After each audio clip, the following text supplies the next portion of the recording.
Alhamdulillah, alhamdulillahi rabbil alamin. Salatu wassalamu ala asyrafil anbiya'i wal mursalin wa ala alihi wa sahbihi ajma'in wa ba'd. Faya ayyuhal hadirun, usikum wa nafsi bitaqwallah, faqad fazal muttaqun. Faqad qala Allah Ta'ala fi kitabil karim, a'udzu billahi minasy syaithanir rajim, bismillahirrahmanirrahim. Ya ayyuhalladzina amanu taqullaha haqqa tuqatih wa la tamutunna illa wa antum muslimun. Tsumma qala aidan, inna nahnu nazzalna dzikra wa inna lahu lahafizun. Shadaqallahul azim. Alhamdulillah, sidang jamaah yang dirahmati Allah Subhanahu wa taala, kembali kita senantiasa mengucap puja-puji syukur kehadirat Allah Subhanahu wa taala, berkah rahmat hidayahnya, wabil khusus nikmat iman wal Islam, sampai kita kembali pertemukan di Jumat yang berkah ini. Kemudian salat dan taslim selalu kita kirimkan kepada baginda Muhammad Rasulullah sallallahu alaihi wasallam. Allahumma shalli. Jemaah-jemaah yang dirahmati Allah Subhanahu wa taala, beberapa minggu yang lalu ada berita viral di media sosial. Nah, kenapa saya merasa perlu untuk menanggapi ini? Ini ada pernyataan kontroversial yang barangkali Bapak di antara di sini, bapak-bapakku, sudah ada yang pernah lihat videonya. Itu salah satu podcast.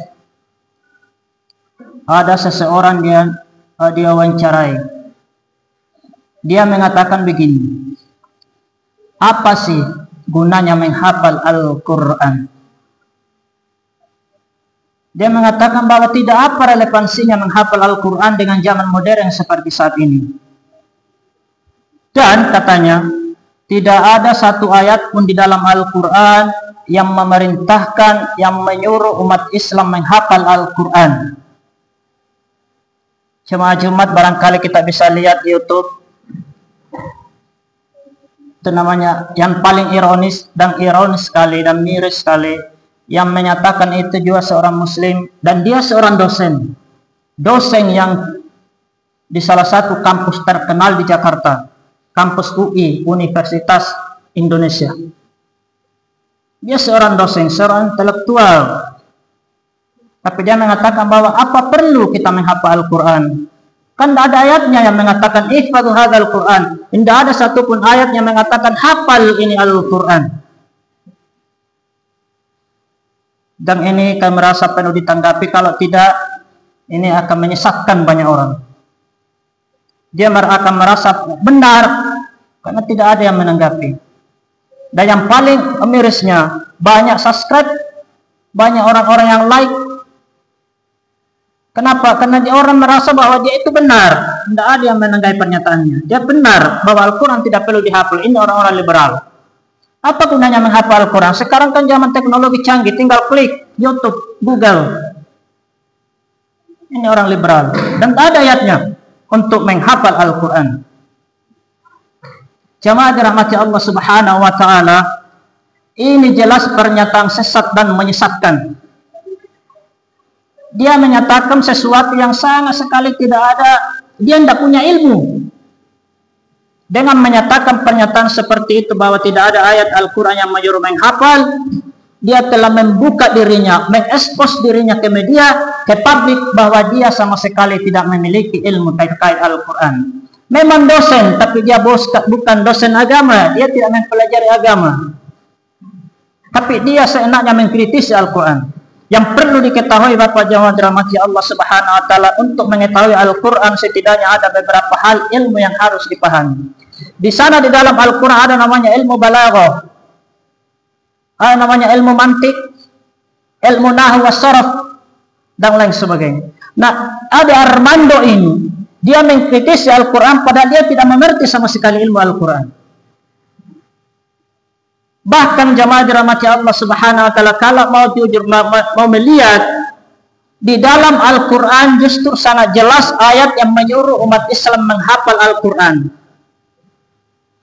Bahkan ada ayat yang mewajibkan menghafal Al-Qur'an, cuma dia wajib, bentuknya wajib kifayah. Wajib sebagian orang. Seperti sholat jenazah, kalau dia suatu kampung tidak ada orang sholat jenazah, maka semua kampung itu berdosa. Namanya wajib kifayah, wajib untuk sebagian orang. Begitu dengan hafal Al-Quran, tidak semua diwajibkan.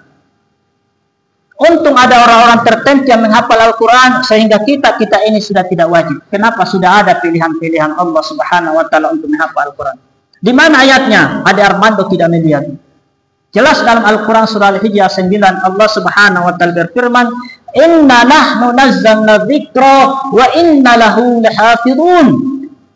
Artinya Allah berfirman, inna nahnu nazzalna dzikra, aku yang menurunkan Al-Quran, wa inna lahu lahafizun, maka aku Allah yang akan menjaga Al-Quran. Aku Allah yang akan menjaga Al-Quran. Ini ayatnya. Aku yang menurunkan Al-Quran, maka aku pasti akan menjaga Al-Quran. Kalau kita melihat susunan kalimat yang dipakai Allah Subhanahu wa taala dalam surah Al-Hijr ini, kita kembali menemukan kata la. Inna nahnu nazzalna dzikra wa inna lahu lahafizun. La bersambung dengan ha. Lahafizun bukan la panjang, tapi dia bersambung dengan ha. Dalam kaidah bahasa Arab, la yang bersambung yang sesuai dengan reaksi kalimatnya, maka la itu disebut lamun taukid atau disebut sumpah, qasam. Allah bersumpah, sungguh lahafizun, sungguh aku akan menjaga Al-Qur'anul Karim. Jadi bukanlah panjang, karena ada juga la panjang namanya lamun larangan, lamun nahyun dalam ilmu sharaf, namanya lamun nahyun. La, misalnya kalau dibaca la hafizun, maka dia berubah maknanya menjadi sungguh aku tidak menjaga. Kalau dia dipanjangkan, maka tidak boleh dibaca panjang. Lahu lahafizun. La hafizun bukan la hafizun, tapi lahafizun. Ketika lahnya dipanjangkan, maka berubah 180 derajat maknanya. Apa maknanya? Sungguh aku tidak menjaga Al-Quran. Kalau dia dipanjangkan lahnya, tapi dia bersambung, maka Allah Subhanahu wa taala, sungguh aku menjaga Al-Quran. Jadi ini salah satu bentuk ilmu yang tidak diketahui Ade Armando, sehingga dia berani mengkritisi Al-Quran, padahal punya ilmunya. Dan inilah juga salah satu jamaah dirahmati Allah Subhanahu wa taala, kenapa tidak ada orang yang sanggup membuat Al-Quran, mencontoh-contoh Al-Quran, karena seperti ini bahasanya. Satu titik berpindah dari Al-Quran, barisnya atau harokatnya atau titiknya saja bergeser, maka maknanya berubah. Maknanya berubah, makanya susah dibentuk orang untuk mencontoh Al-Quran, tidak bisa. Dan inilah memang rahasianya Allah. Bahasa Al-Quran, bahasa Arab, meskipun Al-Quran berbahasa Arab, tetapi dia bentuknya adalah sastra. Banyak juga orang Arab tidak mengetahui bahasa Al-Quran. Alif, Lam, Mim, Nun, Qaf, Alif Lam Ra itu tidak ada artinya. Orang Arab pun tidak tahu artinya. Cuma dirahmati Allah Subhanahu wa taala. Bagaimana Allah Subhanahu wa taala menjaga Al-Quran? Karena tidak mungkin Allah Subhanahu